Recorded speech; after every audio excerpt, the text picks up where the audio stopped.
¿Qué tal? Soy el doctor Jesús Gavito y el día de hoy dentro del producto integrador aplicado a la clase de histología y patología oral, me permito presentar un trabajo en el cual analizaremos características clínicas normales de la encía sana y una patología descamativa para poder darnos cuenta cuáles son las variables que podemos encontrar tanto en la presencia patológica como en el análisis histológico de los mismos.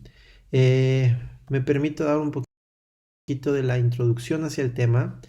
Hablaremos de la encía sana de manera rápida y de manera a recordar cuáles son las características de la misma, características anatómicas macroscópicas y microscópicas para después poder detectar dentro de lo patológico cuáles son las variables que existen y así poder dar un diagnóstico certero.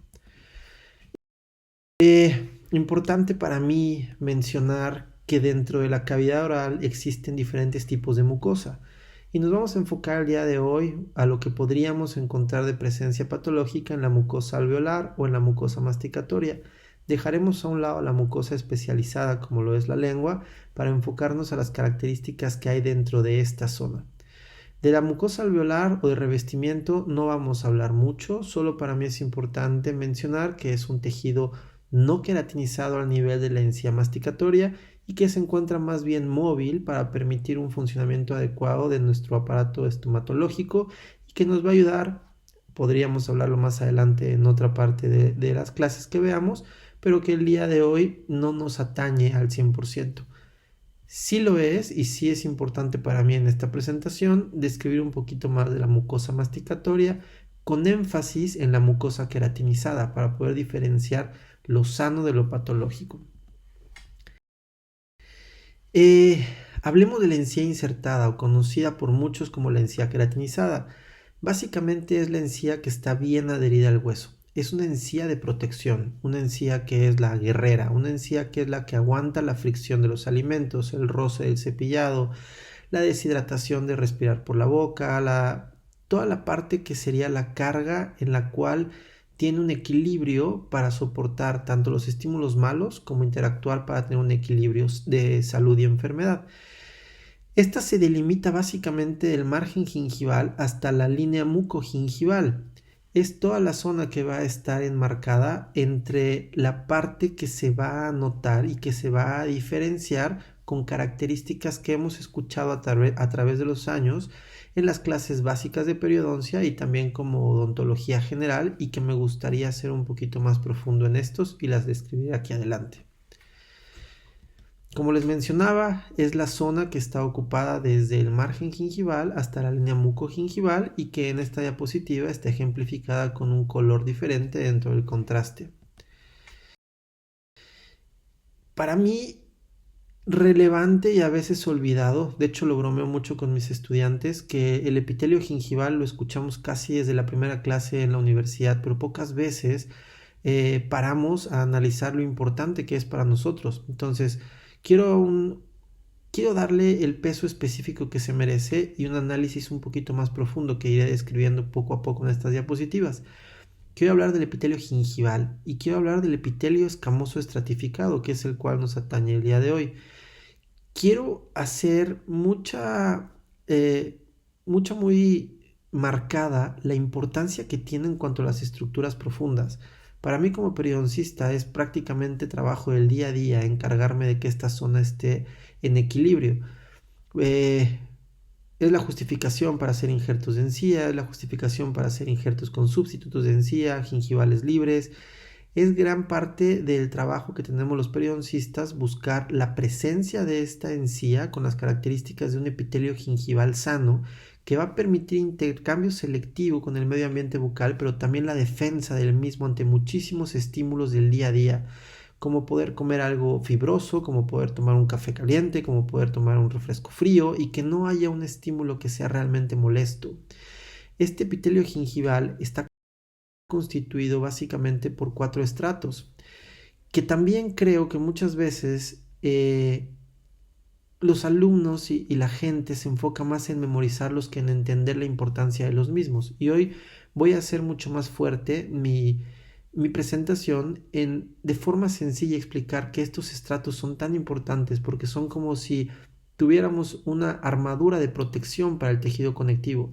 Si no existen estos estratos, si no existen estas capas de queratinocitos proliferando, diferenciándose, y hasta cierto punto atrofiándose, tendríamos expuesto el tejido conectivo en el cual sí hay terminales nerviosas, sí hay vasos sanguíneos y que sería realmente molesto casi todo lo que tuviéramos de patologías en la encía. Y no solo patologías, me refiero que sería doloroso hasta cepillarnos los dientes y lo vemos puntualmente en los pacientes con recesiones. Entonces, el epitelio gingival yo siempre le hago mucho énfasis al dentista general, a mis alumnos y a mis colegas periodoncistas en formación, que es esa parte importante, resistente, guerrera, de defensa y que siempre hay que luchar por ella. De hecho, algo en lo que hablaré de la patología el día de hoy tiene que ver en la presencia del dolor, un desequilibrio en este epitelio. Por eso quise hacer esta diapositiva en particular y darle el peso específico y la importancia que para mí tiene el epitelio gingival y el epitelio escamoso estratificado.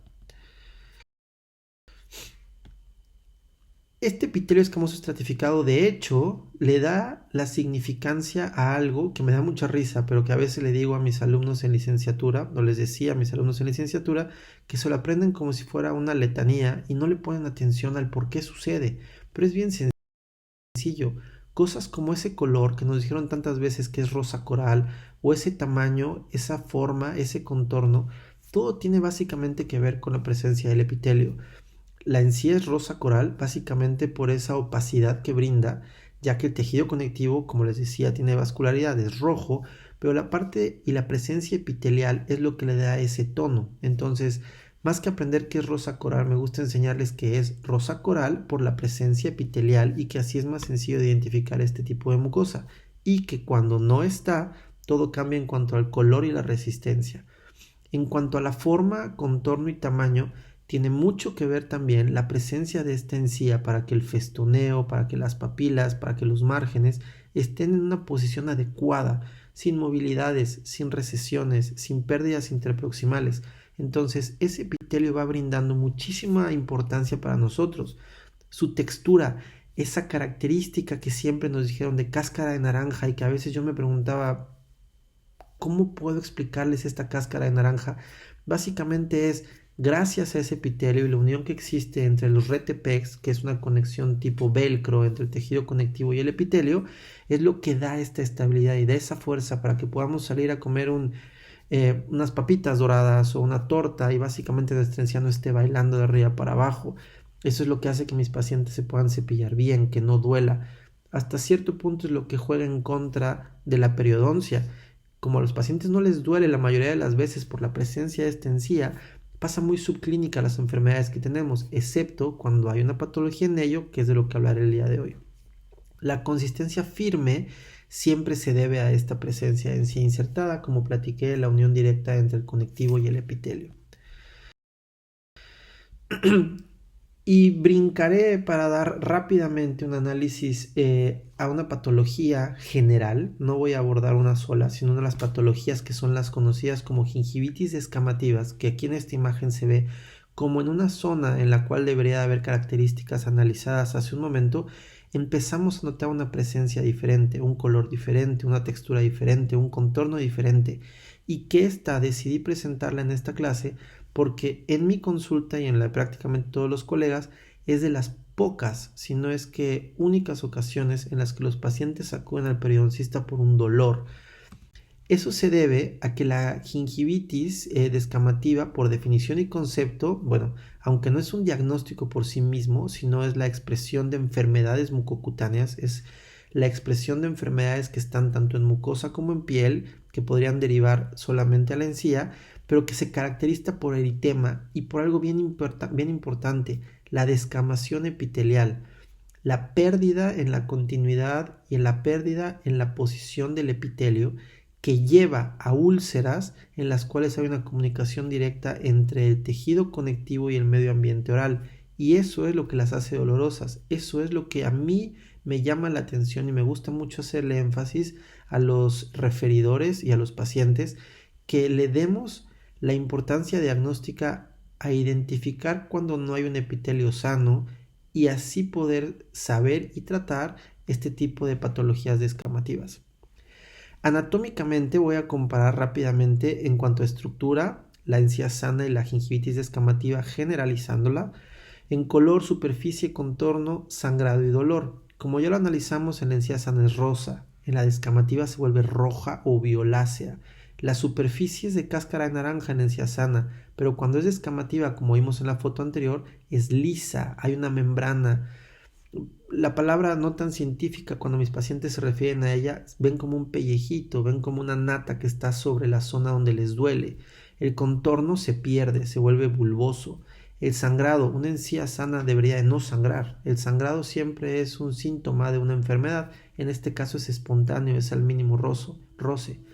Y el dolor en la encía sana es prácticamente nulo. Podemos estar haciendo presión, podemos casi quemarnos con nuestro café por la mañana, podemos comer un alimento que está caliente y el dolor es mínimo, si no es que cero. Pero cuando hay una falla en la posición, en la composición o en la estructura epitelial, hay un ardor constante y hay un dolor que podría llegar a ser significativo. Microscópicamente, lo que encontramos en este tipo de presentaciones clínicas, como se ve en este corte histológico, es una acantosis o un adelgazamiento del epitelio, que a veces está separado. Hay ampollas que pueden ser internas o pueden ser externas. Como les dije, no hablaremos a profundidad, solamente de manera generalizada, y que normalmente hay un infiltrado linfoplasmocitario. Hay algo ahí que no está bien, hay algún depósito intracelular, hay algo que está en medio que nos está dando un problema. Pero para hacerlo de forma general, podríamos observar ese desprendimiento en la continuidad que hay entre el conectivo y el epitelio y que deja expuesto el tejido en la profundidad, que es el que le causa las molestias a nuestros pacientes.